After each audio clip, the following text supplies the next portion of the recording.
Next, I want to ask about the Mariners. I talked to Bob Nightingale last month, and he mentioned like that, they're a serious threat in AL because that pitching staff is so good.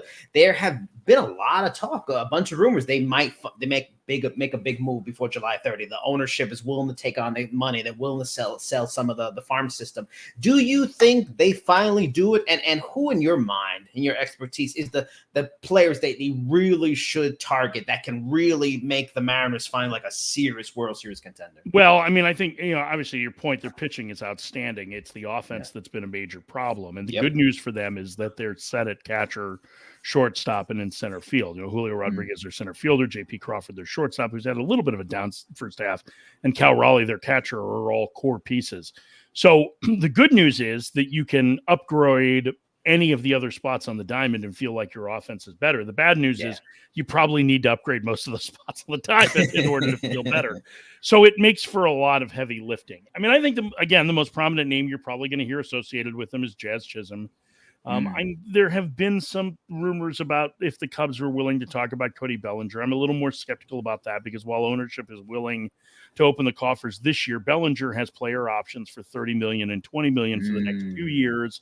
And they pared back payroll this year in part because of the uncertainty surrounding regional sports networks. The Mariners own their own network and had some very expensive rights for basketball and hockey too. So I don't know that they're going to push in for somebody beyond this year. But then you start getting to who is a pretty good fit that helps to bring, up the floor of their roster? And I think you can start looking there.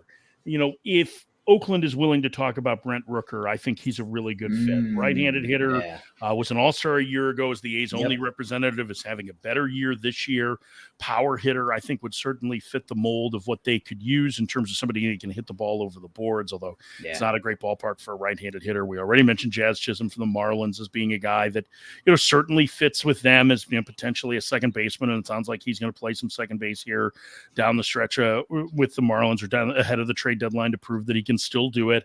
I think some of the other American League squads, it doesn't sound like they're all that interested in some of the guys that Tampa may be willing to talk about.